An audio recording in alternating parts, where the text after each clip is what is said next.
Welcome to this week in white supremacy.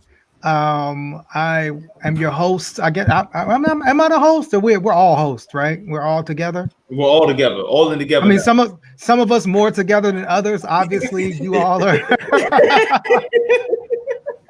Obviously, Well you played. all are at the office together. You know what I'm saying? And me and Trouble are at our respective spots. I'm just X. I am the CEO and co-founder of One Hood Media. And I will, am I passing it? I'll pass it to you, Trouble, and then we'll get to the twins. I guess they got a All right. performance they want to do. I am Trouble NLS. Never lose sight. I just entered the world of Planned Parenthood. Neighborhood alchemist. Anything I need to be. Oh, you're a plant dad. All right, I got that. All right, I'm feeling that. And twins. I'm Miracle. I got the mute button ready. If you run up on my twin, we gon' shoot. If you run up on my twin, I'ma shoot. If you run up on my twin, I'ma shoot. Turn up. We turn. I thought y'all were gonna do a rap, man. We're getting busy up here. We lit. We got bored. I can kind of hear. I don't know. You kind of were muted a little bit, Farouk. I don't know because you were away from the mic. So we'll move the mic. Yeah. Or you might want to make the mic like, you know, you can change the thing on the back to where it picks up sound from everywhere and not just from the front. I don't know. Come on, Trouble. Come with that engineering. So anyway, what's up? Welcome to This Week in White Supremacy. Unfortunately, we have to, once again start with another young black man killed by the police. This time in Philadelphia, Walter Wallace Jr., a mentally ill brother who, or I should say, a brother that was suffering from mental illness that, the police on the scene were told about. His mom was there saying, please don't kill my son.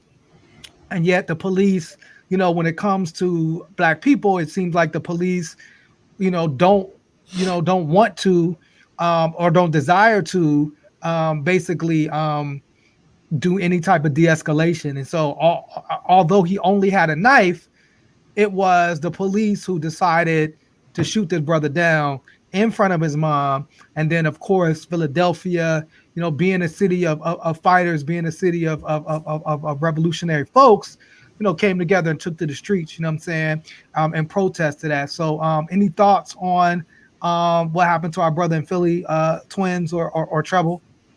It's like you said, when white people oppose the police, they're always handled with care. They're always handled with kid gloves. We seen that video that kind of went viral at a man who actually beat up a police officer in Costco, and all he was threatened with being tased. Like the officer didn't even pull out a non-lethal weapon. We seen that man who was, in a private property in his pickup truck yelling at the police over the summer, cursing at him and saying all types of unflattering things to the policemen, and they didn't do anything to him. We see these situations where, police are getting dragged by vehicles with white people driving them, and they walk away. Sometimes they don't even get charges pressed on them. They're released on own recognizance. But if you're black, and I had said this before, they weaponize our skin. Every breath is ammunition for them. So whenever they see an opportunity, to unleash these tactics on us, like, they want to parade these non-lethal rounds and, all these millions of dollars they spend in defense for police. Where was your non-lethal tactics then? Where was your tear gas then? Where was your rubber bullet then? Where was your pepper spray? Where was your long-range taser? Where was your, you have ballistic armor. Like you have shields. You could have put this like 5 people with the shields and smashed them together. Right. Instead you want to shoot. Like that's your first go-to, and you weren't even in a perceived threat proximity. Like you were beyond. You have about 17 to 24 feet that gives you a halo protection area when you have a firearm against someone with a knife, and they were well beyond that. And it's just like that's just like it's a tale that we all know entirely too well. That whenever the police can shoot black bodies, they will. Yeah, I mean, and I even, we've even seen cases where, white people have taken on the FBI and been like heroes, they took on the FBI, you know what I'm saying? Mm-hmm. We've seen white people, I remember in Oregon, white people took over a state-controlled building, Remember a that? federal building, just took it over, and they weren't deemed a terrorist. You know, it wasn't that big a deal. I mean, we had a sheriff outright defend somebody that you know, tried to kidnap the governor, you know what I'm saying, in Michigan.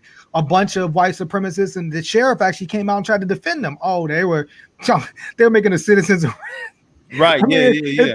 it's so ridiculous when you think about it. But when it comes to us, like you said, immediately it's like, you know, our humanity is never brought in the situation. It's like shoot that almost like a dog. Like we're shot down like dogs in the street, and then of course we respond and we're not responding just to Walter Wallace. We're responding to decades. We're not even responding to, you know, this what happened to Ahmaud Arbery and Breonna Taylor and George Floyd. We're responding to decades of police brutality and trauma, and then of course that also is criticized as well when we just want, you know, some damn justice in this case. A Miracle or Trouble, did you all have any thoughts? Yeah. So this was actually one of the first videos I had seen before I knew what happened. I have a couple Philly followers, and one of them had posted this video to the story, and I clicked on it and I watched it all the way through, and my jaw literally dropped, because I usually, like, when the story comes out and there's a video attached to it, I don't like to see that story, because it's like I don't want to relive that trauma. I don't want to put myself through that. But this one, I kind of like, it caught me completely off guard, and I was like, wow. I was wondering how long it would take before this becomes national, and I'm glad that people mobilized almost immediately.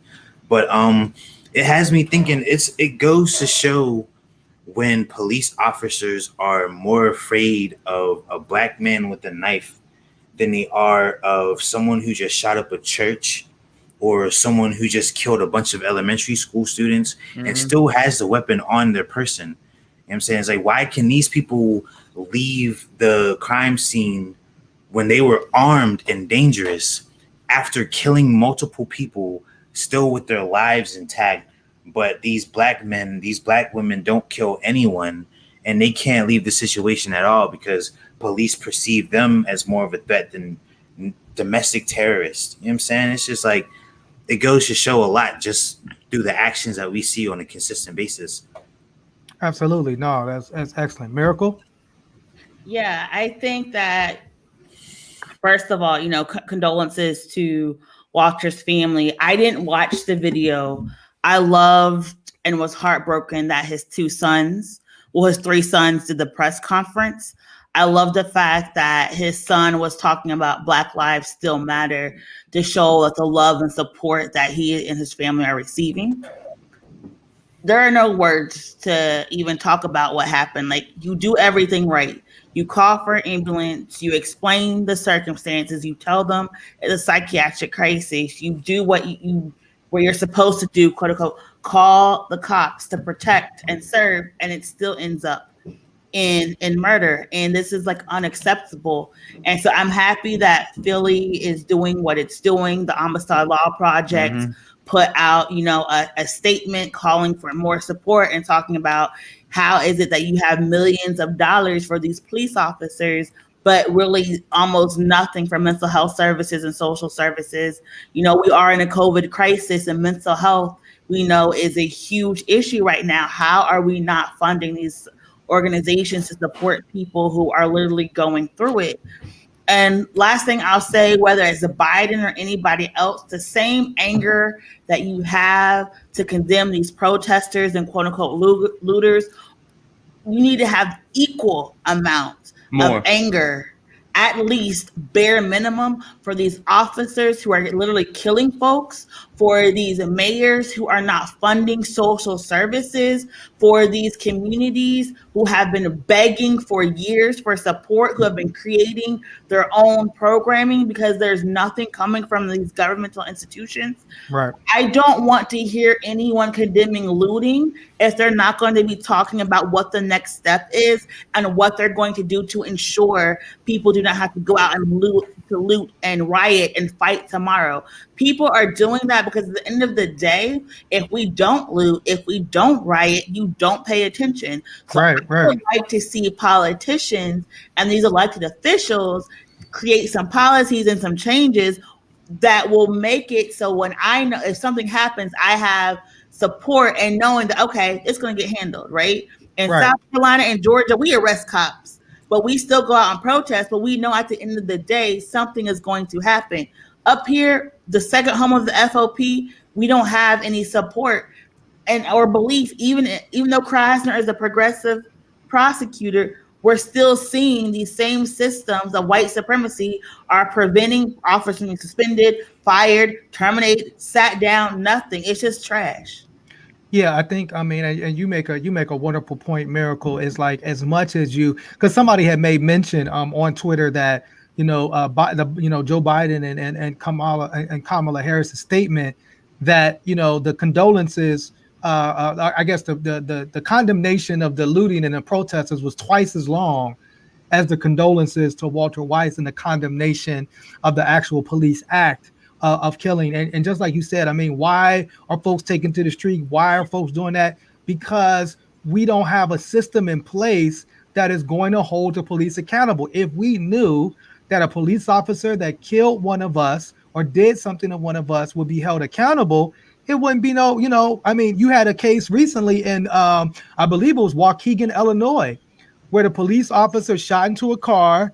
They shot a pregnant black woman and they killed a black man, and that officer was fired. The mayor came right out. The mayor talked about the family. He knew the family, and that officer was fired right away. And so people ain't, you don't have what happened in, Kenosha, Wisconsin, where the police chief basically came out and was like, oh, those people that got killed for protesting, they shouldn't have been in the street.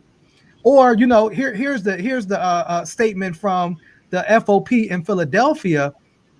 FOP in Philadelphia came out with a statement and said, our police officers are being vilified for doing their job and keeping the community safe. After being confronted by a man with a knife, we support and defend these officers as they too are traumatized by being involved in a fatal shooting. And it says, so to me, it's like, when you say keeping the community safe, who are you talking about? Because you weren't talking about, like, there was a community that was outside with Walter Wallace Jr. that was telling you that the brother was suffering from mental illness, that was begging you not to kill him, not to harm him. The community was there, so you didn't protect that community. You didn't protect Walter Wallace. And so what community are you talking about? So I think we keep seeing these same, it's the same thing play out for the police, but what we're not seeing in any of these, progressive, because Philadelphia is a majority black city, we're not seeing any real changes by these mayors to the police departments. We're not seeing that, right? Somebody said, I'd rather be traumatized than dead, right? You're traumatized, but Walter Wallace Jr. is gone. You know what I'm saying? Excellent point. Excellent point, Holly. Yeah, but also my thing is, like, to the FOP, I'll say this. Why are you not then going on strike and saying until the city puts all this money behind mental health issues, we're not going to show up? All these officers who are putting in retirement papers, who are doing all this type of stuff, why then, if you see all these issues, are you not standing with us and saying, you know what, we keep getting all these calls for people who are mentally ill. We keep getting all these calls for people who are homeless. We keep getting all these calls for people in crisis. This isn't our job. Mayor, senator, governor, whoever, do your job. Why then is it that you are not standing with the communities you're supposed to be serving and protecting? Because that's what I would like to see. I would like to see these officers say, you know what, we're going to stand with the protesters because this shouldn't happen. This is happening because, like, this is how people like to kick the butt, get down the road. You do the same thing and join us. Like, it's not that hard. It is not that difficult. Y'all keep wanting these systems of supremacy to protect you, and so you perpetrate this violence on these communities of color. But we all suffer under these systems, and until you join with working class folks, this is going to continue to happen over and over again. Absolutely. And go ahead, Farouk. No, I would just say, like, we have this word safety that we've been using, and public safety and mental health awareness and all this. You had a community that was showing out, like you said, to provide safety for somebody, and instead the response was an execution. So police, we clearly have shown at this point, or have been shown, that the police don't give us safety. They give us executioner warrants and bullets. What makes you feel safe about policing at this point when someone who is in a plea for help, whether they're homeless, whether they're mentally disturbed, whether they're poor, they're going through some type of an issue that calls some type of social service response. You send these police officers, and like Miracle said, why, give the police officers an opportunity to protest with us, because this actually makes their job more difficult, having this lack of resources for social services. But again, we have to come back to this this term of safety. Police aren't making us safe. We're not, when in the statistics, you're not counting the officer involved murders, the officers that murder people. We're not putting that into the people that are killed by guns. If we did, then we would have a whole different conversation about what safety and what gun control looks like. But no, because they have qualified immunity and they have all these other fancy terminologies that you want to throw around it, that really isolates safety in a Black community as if they can't exist in the same sentence. True. I like to analyze the rhetoric behind things that are said. And when you analyze the rhetoric of what the Philly police, the FOP, said about them supporting their police force doing their job at keeping the community safe, it makes me, when I'm analyzing this, question, what do they think keeping the community safe means? Because they're showing us that to them it means eliminating Black bodies. You know what I'm saying? And it's like, point. You feel me? It's like when you're openly saying that your officers killing Black people is them doing their job, then it just shows us what you think your job is. You feel me? Right. No, that's right. I think we should go. I know, we kind of have been trying to introduce this new segment called Black Excellence. And, it was a sister who from Kansas City that really spoke to this issue. KJ spoke to this issue. It kind of went viral yesterday on Twitter. So can we hear our sister going to the police meeting and really breaking it down right in the police people's faces? Can we play that? I'm not nice and I don't seek to be respectable. I'm not asking y'all for anything because y'all can't and won't be both my savior and my oppressor. I don't want reform. I want to turn this building into luxury, low-cost housing. These will make some really nice apartments to me. Firstly, stop using Black children as photo opportunities because they're cute now, but in 10 years, they're Black male suspect in red shirts and khaki shorts. Eating cookies and drinking milk with children does not absolve you of your complicity in their oppression and denigration, Rick Smith.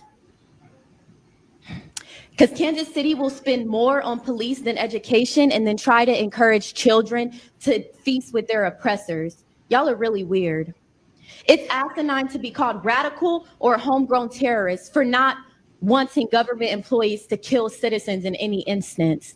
So I'm not here begging anything of soulless white folks and self-preserving Black folks. You get one life, and you all in this room have chosen profits over people, and that's pathetic. So I'm going to spend the next 2 minutes reading y'all for a filth, something I'm sure nobody has ever done. Nathan, the gentleman in the vomit-colored men's warehouse suit in desperate need of Bosley and a haircut, go off, sis. Agent who exudes white privilege and is the epitome of mediocrity, and who loves Trump so much that he hired his former attorney general at his firm.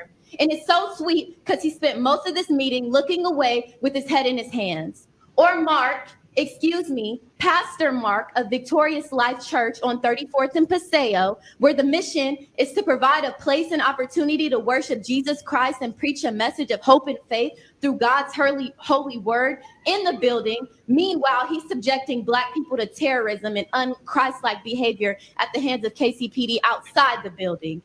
Call it out.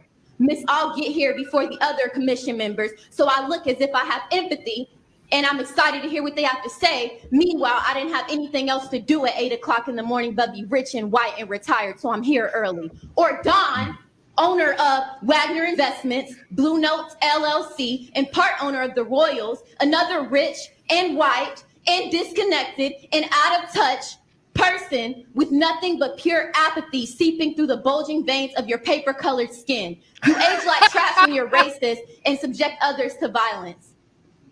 And David, you don't get a vote, but it'd be a shame if your really progressive students at UMKC Block School of Management knew you were a cop lover in 2020. I don't think they would be a huge fan of that in 2020. In 1960, maybe, but this is 2020. And Q, Had I not spent the entirety of the last 6 months dragging you, I would have more to say, but I don't. And Rick, I won't even begin with you because I don't care enough about you. Ma'am, your time to is up. start, but you will have to spend overtime in a chapel at the end of your life. You have blood on your hands, and while these idiots hold you on a pedestal, God does not honor injustice and murder. Anyways, I'll leave you soulless, profit-driven, avaricious, greedy, God-forsaken humans, including anyone who works in this building, with one Bible verse from the Bible detailing the life of Jesus Christ, who was another unarmed Black man murdered by authorities in the book you hellbound people claim to love so much. What does it profit a man to gain the whole world and forfeit his soul? You're really funny. Yo, that was Black excellence on a whole nother level. Oh my God. Yes. We need to get her on the show.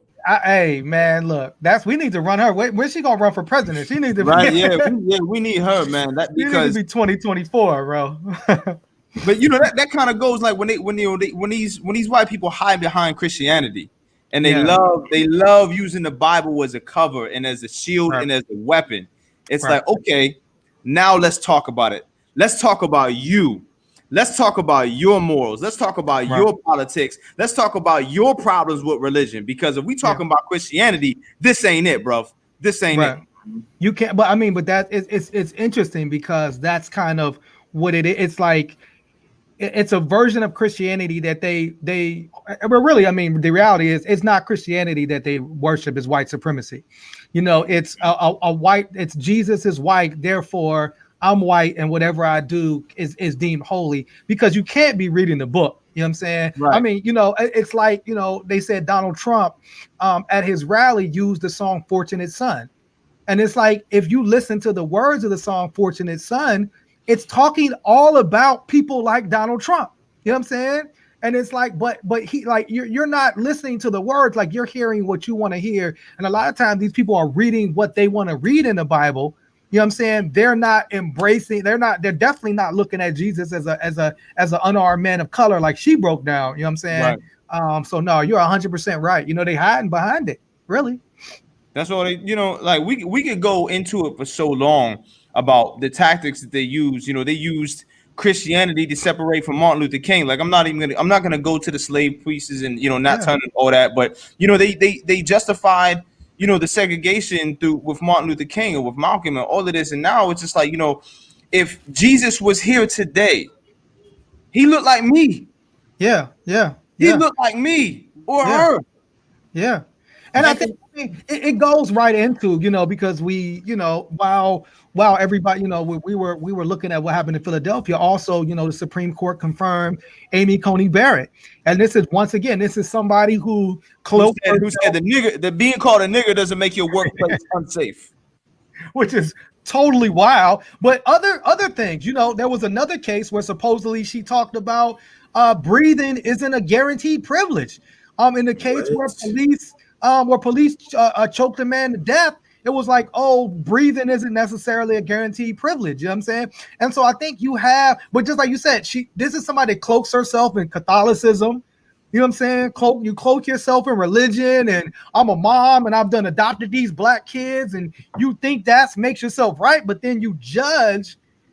Your judging is based on white supremacy. You know, I try to come up with like little cool quotes for the flyers, and so my quote this week was putting the supreme in white supremacy. You know what I'm saying? That's Supreme Court justice. You had something you want to say, Miracle?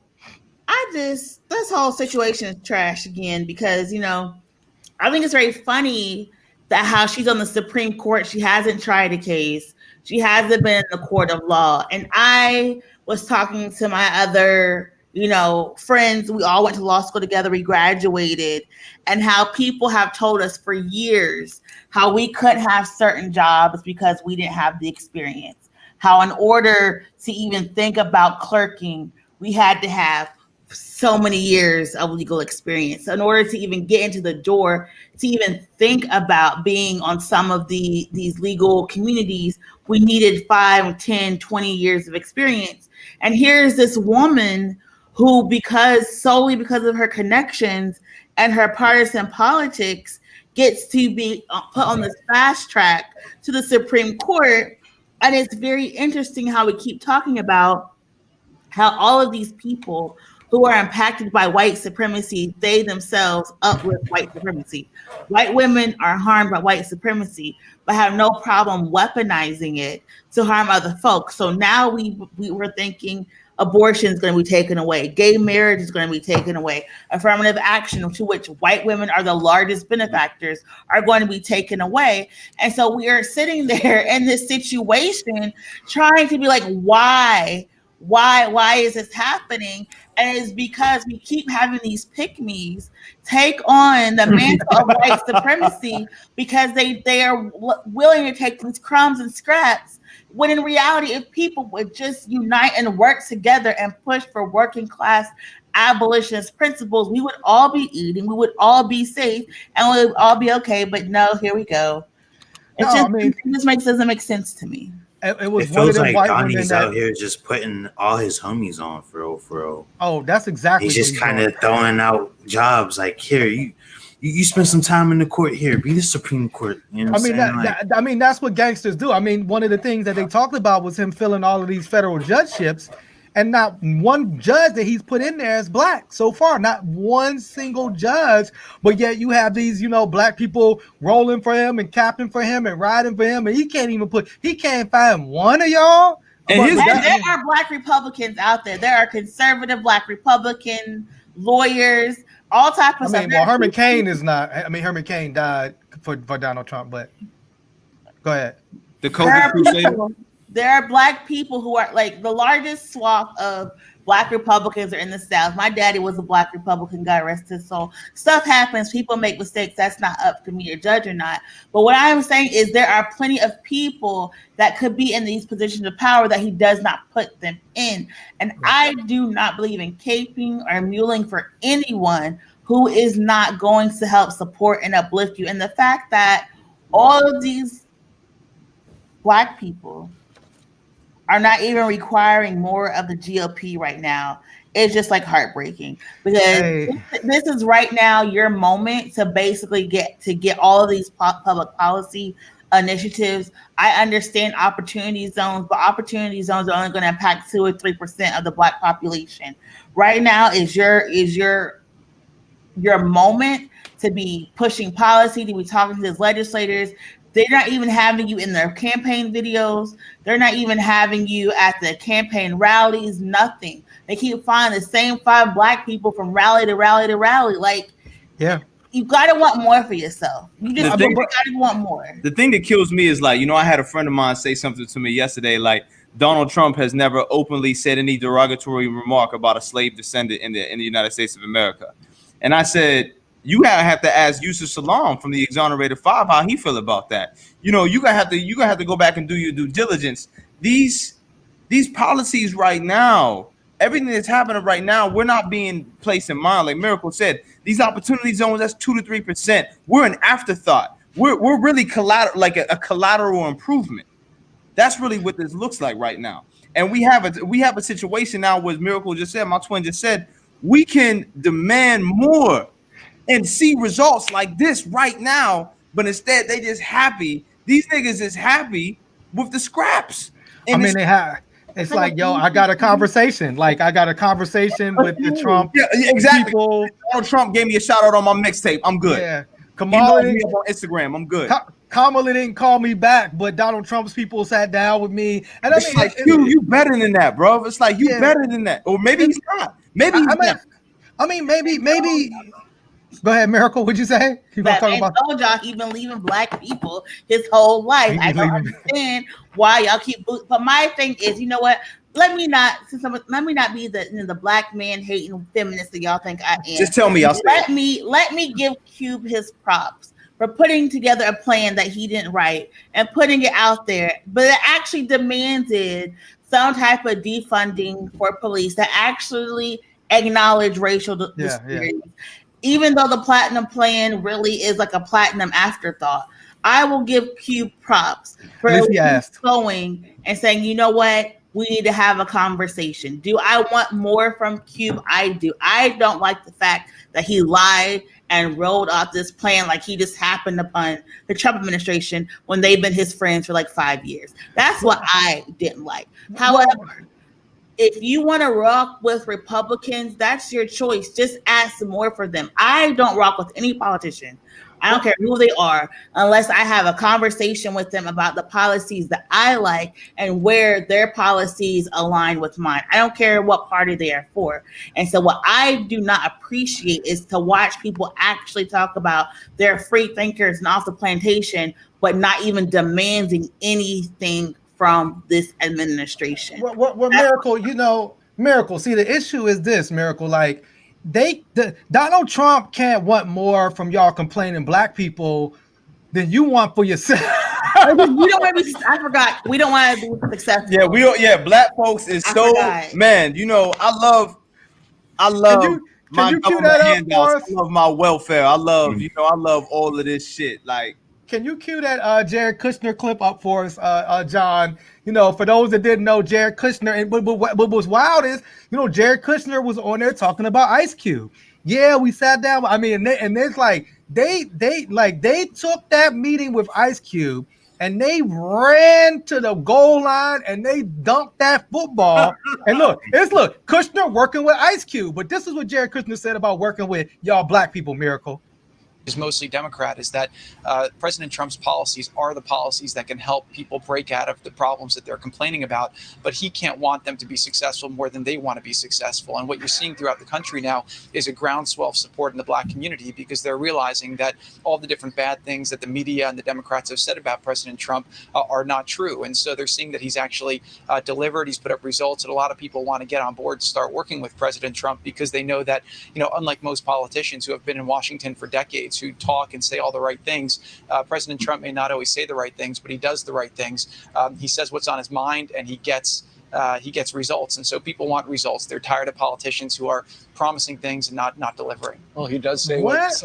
Define results. I need a clear definition on results. Nigga, we walking around masked up everywhere. We got more people dying now at a faster rate than we first found out about COVID. At least you could blame it on, I didn't know COVID was that serious. I didn't know it was this real out here. You got 10 months in and people are dying faster and at a higher rate now. So please, define results. See, all I'm saying is, like, if Trump was actually doing for black people what they keep trying to make it seem like he's doing, he would have denounced white supremacy at that first debate. You know what I'm saying? Period, point blank.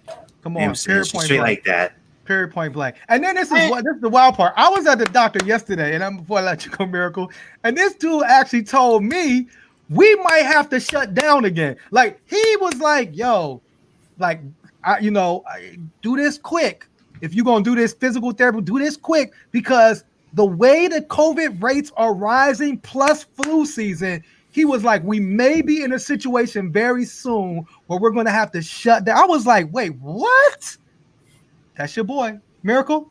So every person, I forgot the man's last name, needs to go Google this talk called "When Affirmative Action Was White."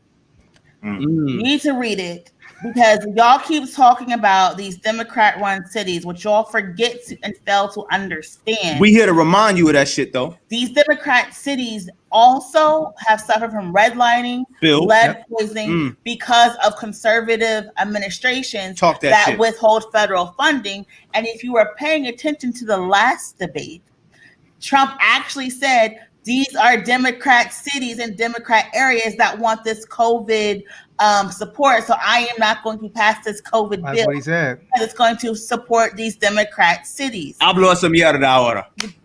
You have to understand, we have a double jurisdiction democratic republic. Cities are not private entities.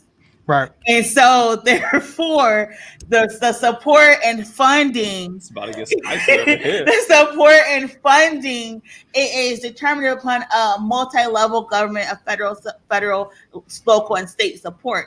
So a lot of these mayors of these Democrat-run cities get all the support because that's where a lot of Black, queer, brown people flee to, and therefore they get a lack of federal support. So like you could look at my home state of Georgia, we all saw Keisha and the governor fighting over just wearing a mask. Right. You have to also understand that I don't care who is a leader. I don't care what party it is. I want my people. I want better conditions for my people. I don't understand why in 2020 there has to be a law to say that because I have pink hair, you can't fire me. Because I have natural hair, you can't fire me. Because he has a beard or because someone has locks, he can't get fired. I don't want in 2020 to be talking about white fragility and doing anti-racism work because people didn't realize that not hiring people because they were black because we thought black people were lazy is wrong.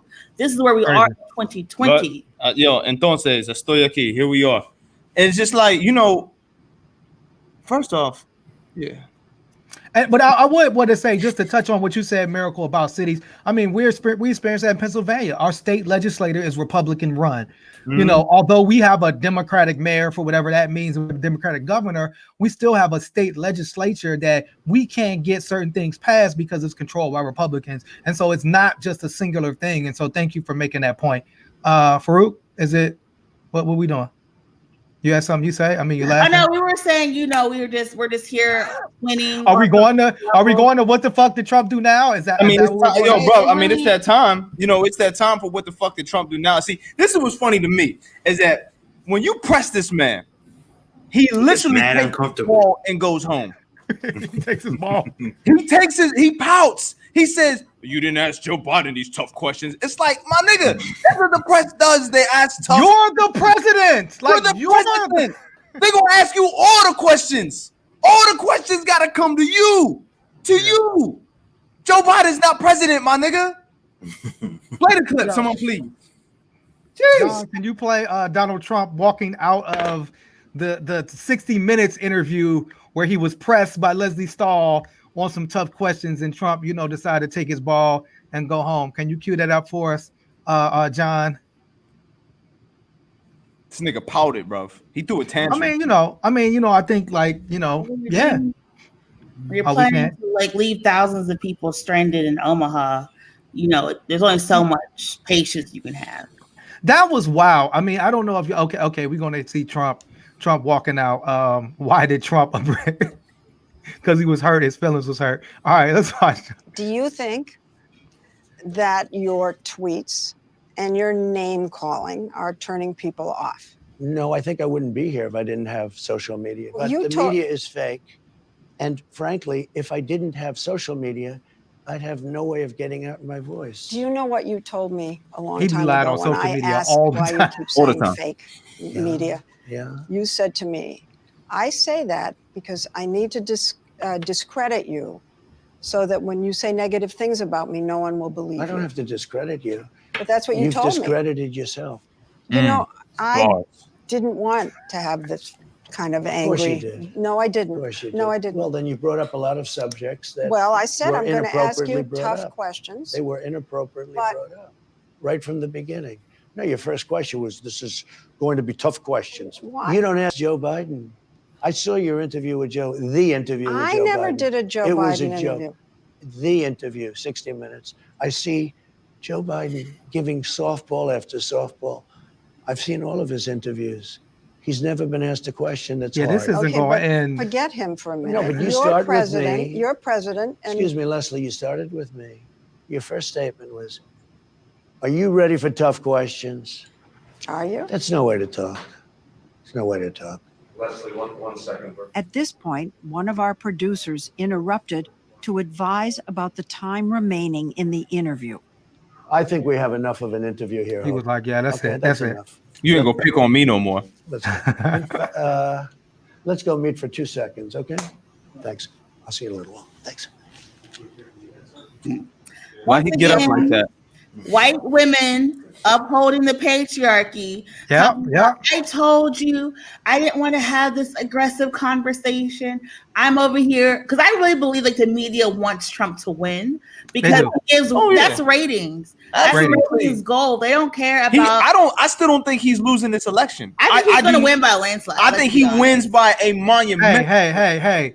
We have to go vote now. Into the universe. I mean, I voted Biden. I voted Biden. Pause. Remember all those people who were like, if Amy gets, sworn into the Supreme Court, we're going to burn all this shit down. We're going to riot. Where are they? Where are all your liberal, where's progressive, Caucasian people who said they were going to fuck this city and this state and this country up if Amy got sworn in? Nowhere. I mean, your girl, quinoa salad and the avocado toast.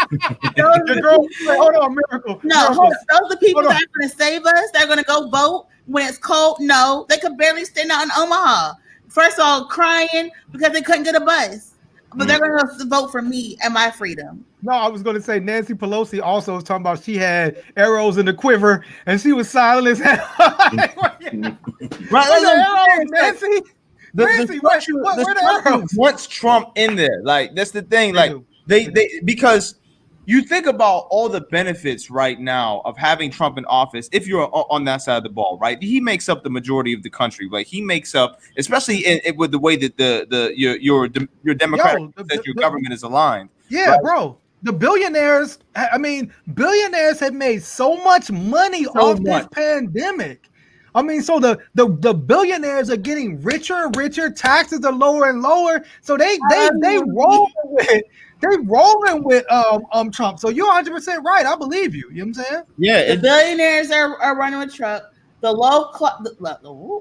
the poor people are running with Trump. We got maybe 15% of the black male vote running with Trump, and we still are somewhere between 50 to 53% of white women voting for Trump. And the Supreme Court just ruled about Wisconsin. Yeah. That like, yo, if your ballot isn't in, so we got a Supreme Court. We don't even need Russia this time. He don't even need Russia. He's like, you know what? I got this. A large demographic of Hispanic population votes for Trump, and a significant number of immigrants still vote for Trump because assimilation and white supremacy. How you gonna? This is the wild part. You're gonna put a fucking a mask on. You gotta go out with a damn mask on and hand sanitizer, and you're gonna vote for the nigga that got you in that position? That's wild to me. Like, how crazy is white supremacy that the very dude that got us all in masks and gloves on, and you're gonna put all that stuff on, or maybe you don't. I guess maybe it was the dude that got arrested because he wouldn't wear a mask into the damn polling place. You know what I'm saying? So maybe you won't. I mean, it's wild to me.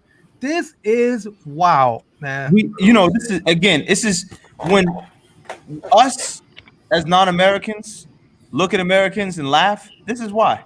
This is why. Crazy. Because we just look, and when the world says Americans are idiots, this is why.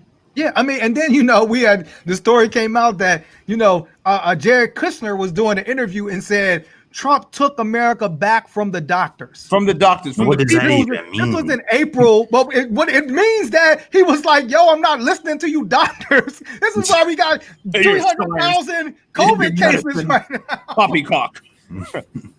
Hey, Trump, we got this virus. Do you want to listen to these doctors about that? I ain't listening to these. I'm taking it back from the top. This is the man y'all want in power. Y'all are crazy. But they don't like their families. I'm telling you. The fact is, people rioted because they had to stay home with their significant others and their children, and they couldn't do it. I think that had we shut the country down, we would have had so many innovative services. We think about the art we could have been creating. Think about how they could have been out here fixing all these roads, these bridges that are burning, all this stuff. We could have really fixed our infrastructure. People would have been home. We would have had a better environment because we wouldn't have been out here messing with stuff. We would have left things alone. We would have just been out here, us one with nature. But no, here we are with no sun, flu, COVID. It's gonna be cold and it's gonna be miserable. But Trump brought back football. The Big Ten. He brought back the Big Ten. And baseball, but they got COVID now. So yeah, I would say everybody got COVID. That's the thing. Like, of all the sports that came back, the NBA, the one that Trump hates the most, had 0 COVID cases. You got football games being canceled. They pulling people out of the World Series in the middle of innings. It's like, bro, come on. That man had COVID, went out and celebrated and kissed his wife on the baseball field with COVID. My brother was doing shit like that. That's why I'm single, because there ain't no way I'm kissing my partner and they got COVID, and we just gonna be out there with our kids, just like unmasked. No COVID cases. No. Make them go to the basement. But this Oprah. You go to the house. I will see you in 3 weeks. And then, just like you said, I mean, this man had a rally in Omaha and left thousands of people stranded in the cold. I mean, there's no mountain to protect you from that cold. Omaha's flat. That cold going straight to your racist ass bones. He don't even care about the people that like him. I mean, this is wild, man. Yeah, but clearly he said, if it wasn't for COVID, I wasn't coming to Erie. Like, you know what? If he doesn't win, he would have a dope career as a stand-up comedian. He would. He would. He did. Think about everything he did before then. Yeah. He was funny in Home Alone. He was funny in Fresh Prince. This is crazy. He picked the wrong career. He did, man. He was funny on. What was the show? People think racism is funny, so he would have been like a killer. So we do, but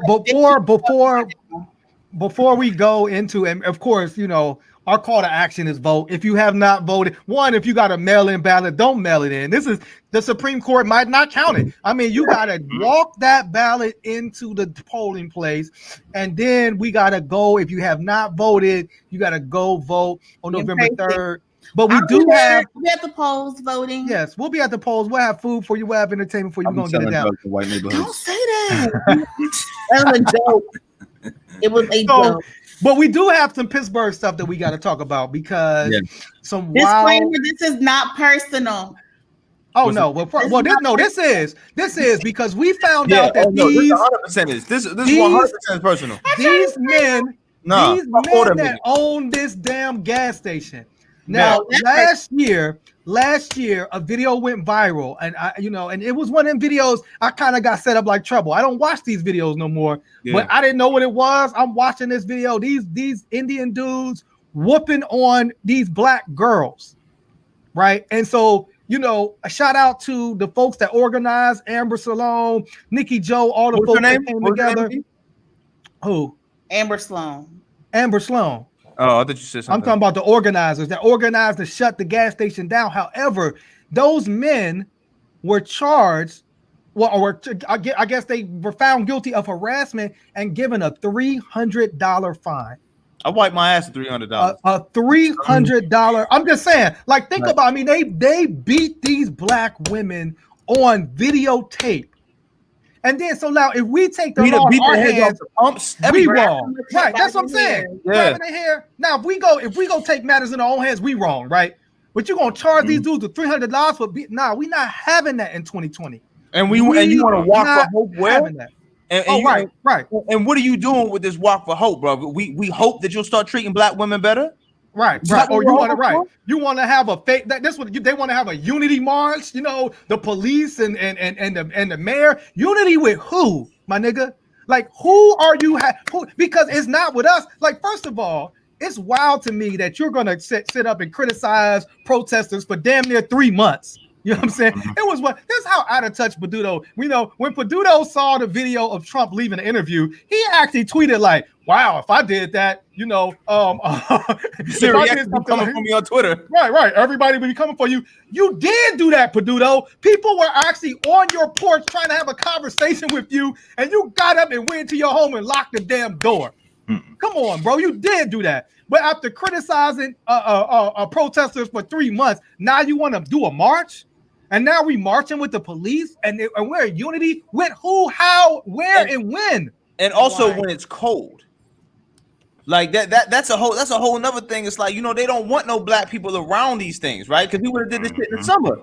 Black people ain't coming out cold for that shit. You get me? Like, we're not coming out.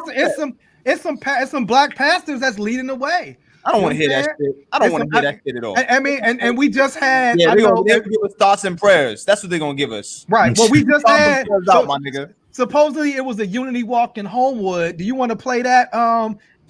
Video, John. It was a unity walk in Homewood. This remind me of when white people go on missionaries and they go on the safaris and shit. Hey, look, this is what this reminds me of. Like, this is really on some petting zoo type shit. Like, I mean, literally, you're right. You're absolutely right. Like, literally, like the police actually went to court.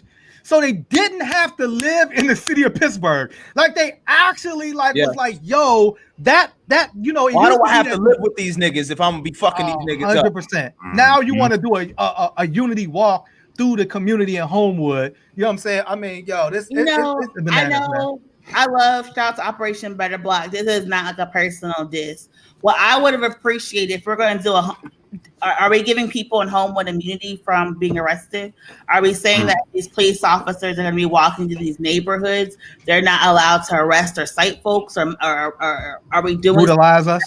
Are we starting with these internship programs like that's neighborhood based? I want people to think beyond the optics. I know people. I'm giving people good faith credit who are the community organizers and nonprofit organizations. I want people to want more and demand more. You got the mayor's ear. So is he saying we're going to walk? We're earmarking all this stuff? Any new business that comes into Pittsburgh after November 1st of 2020 must now put 5% of their proceeds to invest in Homewood? Is this a community benefits agreement that he's putting forth? I want more policies and solutions. If we're going to have people walking through these neighborhoods, some of all these torn down buildings, what are you going to do about it? Are we going to tell all these Black folks in Homewood, you've lived here for 15 years, this is now your building, we're partnering you with this investor to get this building up to code? Is that what we're doing? You got Homewood. Are we Homewood. getting gentrification? Are we hold on. Are we walking around these neighborhoods like we're doing in the Hill? Like, condemning, your race taking this, and now we have gentrification. Right, what are we doing with these walks? That's what I want to see. I want to see community investment and community control. And if you've been mayor for 5 years, now you're walking communities for 30 years. Now, you're walking through Homewood, and now you're realizing that there needs to be some development. It took you 5 years. They're doing this. Especially when he lives right over in Point Breeze too. It's like, come on, bro. It's like here's the video. This is haunted hayride right here. This is exactly what this is. Leaders were pounding the pavement in Homewood today. They were joined by Pittsburgh police officers and people from the neighborhood, calling it the Homewood Community Problem-Solving Walk. The goal: observe the neighborhood, identify issues. How long was this? Potential solutions. You're gonna have to walk for a long time to do some problems. A lot of people that have been marching, a lot of protests that's been occurring. Why is he always what we haven't been doing enough of is listening directly to the community. Dissing protesters again. Have a megaphone. Dissing them again. To have was a telephone. See? But you don't answer your phone, but you're gonna do a unity march. Grew up. You're gonna do a unity march. When we phone him, he don't answer. Don't chat to me about no telephone thing, bro. So I got a question for you, Treble, because Treble, you are our Homewood. You are a Homewood native. You know what I'm saying? First of all, Treble, throw up your set, bro. Throw up your set, bro. You already know. First of all, Treble be having like that. I've been looking at that do-rag all episode. That velvet do-rag? You feel me? He got a velvet do-rag on. He got a crown on.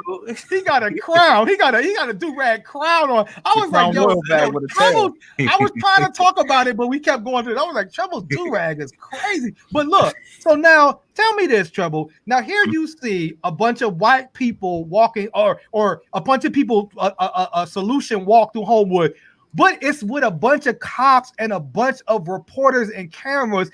As a person who lives in Homewood, like how are you going to feel when it's like if it's a solution? Why aren't you just going out and talking to people Homewood? Why you need 12 cops and why you need 5 cameras? I'm not gonna lie, I like some op shit, bro. The minute I see police and some cameras, you're not talking to me. We ain't got shit to talk about, bro. You know what I'm saying? If you really want to solve the problems in Homewood, meet me without the cameras, meet me without the police, meet me in the space where I can actually feel safe, because I don't feel safe around police. Homewood don't feel safe with police in it. You know what I'm saying? We want the police out of Homewood. We want to see a Homewood where police presence isn't as needed as they keep trying to say it is. You feel me? It's like, miss us with the op shit, bro. This was I like this one, the Homewood gentrification stroll. I mean, you look how fast Homewood has become gentrified. You look at Kelly Street. You know, you look at everything that's happening down by CCAC. Like, these people have their communities snatched up from under their feet before they even knew what was happening. Like, Homewood's gone, really and truly. That's the only reason they're there now, is because this is the tactic they use. They want to fix these Black communities. They want to take interest in these Black communities. They want to invest in the Black communities once the Black people are moved out. You know, it's funny. There's a point in time in Homewood where, like, when you seen white people walking around, you knew they weren't supposed to be there. You know what I'm saying? So it's like to see white people just able to walk through comfortably shows you that like it's too late to solve the problem. The problem already happened. You know what I'm saying? The problem needed solved back when you didn't see any white people walking through Homewood. Absolutely. Somebody, this is a great comment. How many emails and voicemails have they ignored before anybody picked up a megaphone? Like, oh, all you got to do is call me. Come on, bro. Oh, man. Hold on a sec. Crystal just dropped a gem. Homewood is the only community that you can go from pre-K to college. That's dope. Yeah. Real shit. Yeah. So I mean, so that right, just like you said, it should have been before that. But like you said, I mean, this ain't a shot at and you know, it isn't a shot at none of the community groups in Homewood that have been there, because Operation Better Black has been there for a long time trying to make community better. And although we can say like don't take it personal, I don't know. I mean, you know, Bill Peduto might be the most thin-skinned human being alive. I mean, this dude, like, I don't get it. You know what I'm saying? My thing is, like, this is why y'all keep saying Miracle run for mayor. Miracle is not. And whoever started that rumor, I'm going to need y'all to dead that now. But at the end of the day, needs a miracle. No. At the end of the day, when you're an elected official, you're there to, you know, for much is given, much is required, right? And so you're there to represent all people. You're there to listen to the protesters, the people who like you, the people who don't. Everybody has good ideas. I feel like if somebody is yelling, in context, if somebody is yelling at me about something, that's showing that they care about something. Right. They're passionate, like in context, they're showing they're passionate about something. So if you don't like the way people are engaging you, try to figure out a different pathway, a medium or avenue. People, you need to rebuild that support. I don't care about the recall, resign bullshit. What I care about is you are the mayor. You're in this position of power and authority. Get out there and do something now. We saw how fast this Amy confirmation happened. We know government can work immediately when it wants to and when it's motivated to do. What I want is to see this mayor, this city council, this county council work expeditiously for Black people and Black folks. I want to say, you know what? All of us have to rise together, because we saw with the steel mills, your racism will create a problem that will prevent you from recovering. And had y'all not been racist in the steel mills and shut down the Hill District and closed Wiley Avenue, maybe when the steel mills went down, we would have had a different Pittsburgh. True. But y'all didn't want Black people working in the mills. Y'all were rioting. Y'all were killing people, preventing unionizing because you didn't want Black people there. And now look. Oh, that's real. That's real. Miracle today. Yeah, Miracle's on one. You know what I'm saying? Miracle's on one. She's been on one from the beginning, but that's good. Yeah, this is what we need, though. No, that's what we need. We definitely need. I just want people to do better. People just, I don't get it. Like, I just don't get. Like, I don't get having access to power and just squandering it away. So you all have our white pages. What is our white pages for this week? Y'all got it? We got Things That Make White People Uncomfortable by Michael Bennett, who was a football player. And we picked him because you remember when he won the Super Bowl, like that was that police officer that lied on him and all that. Right. Through that. But it's just all these protesters are being lied on in Philly, here in Pittsburgh, all these people going through it. Why are you uncomfortable? Why are you uncomfortable with the rioting and the looting, but not the loss of Black lives? Why are you uncomfortable with the rioting and the looting, but not the gentrification of stealing our homes and our communities? Why are you uncomfortable with that we're protesting, but not the fact that we are being poisoned with lead in our homes and our water? Like, why? So we have this book for y'all to read. And we have... I can't read. There's also audio version. There's audio versions like Audible, the Carnegie Library, support your local library. I have a library card. They have these books, so you can read that. But also, our call to action was simple. People, get on your walking shoes, your marching shoes. Not to walk through Homewood. Yeah, don't come through my hood, bro. Op shit. There's a week of protesting going on, starting tomorrow, 5:00. Trans Uniting is doing their last Trans Visibility Thursdays. That's also going to be a march for Walter Wallace. Friday that's the city county building. Friday at 5:00, There is a BYE, Black Young and Educated, doing a solidarity rally, I believe at 5 o'clock at Freedom Corner. I forgot the protest that's happening Saturday. My apologies. Saturday is something, Nikki Joe has a spot downtown. Shout out to Nikki Joe and Black Ops. So they're doing something around Ramir Talley's birthday. So Saturday is Ramir Talley's birthday. So they're doing something there for Ramir Talley's birthday. So as we get that information, we'll share it on One Hood Media. Sunday, 3:30ish at 4 o'clock at Freedom Corner. We are calling for a voting rally. Yes. It's like one of the third actions we've done this year. So we're calling for a voting rally. It was us and Until Freedom, Alliance for Accountability, Black Voters Matter Fund, Take Action Mon Valley, a whole bunch of organizations. We're gonna be out there, talking about voting and why voting is important to some of us. If you are not Black and voting is not your thing, do not show up. Don't show up on that Do bullshit. not tag Freedom Corner. Do not do that. Y'all tagged all the CCAC. We let that go. We understand we have a political difference. Freedom Corner is Black sacred ground. Do not tag it. Do not show up there. Yeah.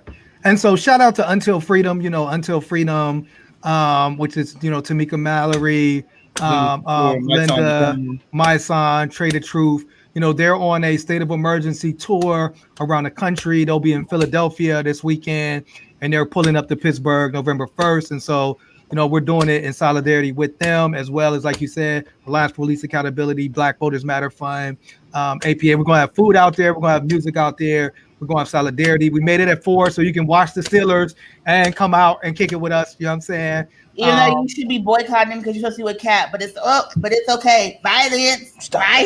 Right. The Steelers are undefeated, so I guess it's a little bit different now. Are undefeated. Maybe all this CNT will bring out some support.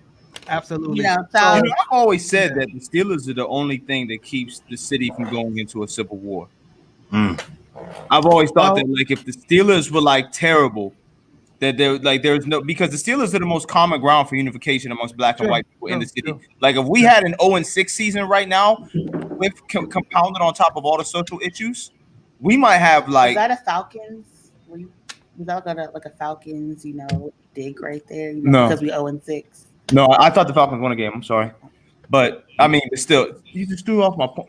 I'm going home. Yeah, no, you're good. The Steelers. Saying that if the Steelers were losing, we would have a civil war because of all. The fact is, the only thing that keeps Pittsburgh unified is the Steelers. Yeah, but be careful out there. No, be careful out there, because you had mentioned that somebody had put something on Facebook about being threatened. With the gun in Morningside. And somebody told me that their friend was just walking the strip district and some white folks yelled Trump 2020 and attacked them. And I don't know. It's wild, because if Trump ain't racist, why do you yell Trump 2020 at us? And then you say fuck Black Lives Matter, Trump 2020 in the same breath. But anyway, so do be careful, because it is a lot of divisiveness and folks around. Be mindful. We'll be out there election day. We're going to be, specifically in our communities, supporting the voting efforts that's going on. So definitely, and then also there's extended lobby hours to drop your ballots off. You can actually drop your ballots off this weekend, Saturday and Sunday, downtown. We put that information on One Hood Media as well as, and then so some One Hood stuff coming up. Before we go, we have tomorrow on Tilt, the second episode of On Tilt, which is Julius Boatwright of Still Smiling, Miss Danielle Brown for Justice for Jaylen Brown. They have a show around mental health. It is tomorrow at 12 p.m. Tune in for On Tilt. Get your food for thought for lunch. Tomorrow at 3 o'clock, myself and Miracle, are hosting, a Black male voting summit. And so hopefully we'll get into all of these voting issues. It's a national summit featuring folks like, Bun B, Dame Dash, Lord Jamar. It's going to be performances by Rakim and Kimba. If you don't know Kimba, he's one of the illest MCs on the planet. And so tune in for that. It's from 3 to 7. We'll put that information on One Hood Media as well. That'll be tomorrow. And then we also have Ask a Black Doctor tomorrow at 7 p.m. As COVID cases are on the rise, how to be safe from voting. Should you even go trick-or-treating? These are some of the things you just said no, just don't don't do that shit. But if you do go trick-or-treating, do a trunk or treat. If you're into a trick-or-treating, do a trunk or treat. And allow me all the I just want the candy corn and the dark chocolate, please. Yeah, I hate candy corn is the worst. But anyway, so that's Thursday. Friday morning, we're doing creative mornings. This will be on One Hood Media. We're doing the creative morning takeover. Me, Treble, Miracle, Farouk will be doing the takeover of creative mornings. We probably need to talk about what we're going to do on creative mornings. But yeah, so that'll be 9 a.m. Friday. Hey, come on now. We talked about this. He don't listen when I talk. Are we performing? Are we doing performance? I am. Oh, just you? Yeah. I mean, come on. We got Velvet Durag. You know what I'm saying? Like Velvet Durag is in the building. You feel me? We talked about this at length for the past 3-4 months, so I'm not going to give it any more life. You just don't listen to me when I speak. And then November 5th, we'll be at Carnegie Mellon for a conference called Mosaic. I actually might be going back to England for Guy Fawkes Day. So yeah, we're doing Mosaic. Shout out to Celeste. She's the keynote speaker. She's bringing all of us there to kind of build with her. Anything else that I missed? Because we got a lot of stuff happening. We got a lot of stuff happening in less than an hour. Jasiri and some One Hood folks are going to be on Bend the Arc at 8 o'clock, part of the commemoration. Just talking about, unity and solidarity. I'm going to kick it to Treble in one moment to talk about our spoken word thing. Also on November 5th, One Hood, Repair the World, the Dor Hadash Congregation and World Affairs Council are hosting a community conversation about, where do we go from here? The Tree of Life shooting was an act of white supremacist violence. Absolutely. And xenophobia and bigotry. And so where do we go from here as a community, as we are still grieving and coming up on the 2-year anniversary of the Tree of Life shooting? So we have those events coming up, and then I'm going to kick it over to Treble to talk about his Spooky Slam Spectacular. Yes. So we are having a Spooky Slam this Saturday. We have a virtual poetry slam every last Saturday of the month. This one's a spooky one because it lands on Halloween.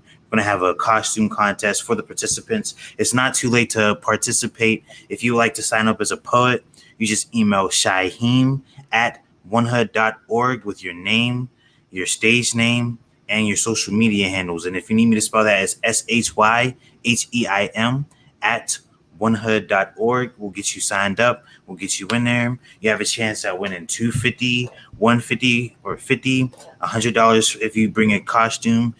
Costumes are not mandatory, just so no one asks me that annoying question. I've gotten it too many times. But if you wear a dope concert, you might get some more money. You might think about it. Exactly. If you win and then you got a fresh costume and then you get more money. You know what I'm saying? So exactly. It's up to you. Yeah. Just don't wear any culturally insensitive. Yes. Yeah, you'll get kicked from the broadcast. You will get kicked out. Culture is not a costume. There we go. Yes, we will not. We're not having that. But yeah, thank you for also, reminding us. it's COVID, so none of y'all should be having blackface. Like we're already dying. Yeah, I don't even see kill it. all that. Kill all that. Kill all that. Yeah, indigenous people say nobody's dressed up as a Native American. Absolutely. So stay tuned. Just like everybody said, we got a lot going on over here at One Hood. Stay tuned. Make sure you vote. Check your ballot. Do all that good stuff. And we hope it ain't no landslide for Donald Trump. But Lord, but I mean, if it is a landslide for Donald Trump, guess what? Next week episode gonna be lit. It will be lit. So catch y'all next week, 6 o'clock. This week in White Supremacy. We out, y'all. Peace.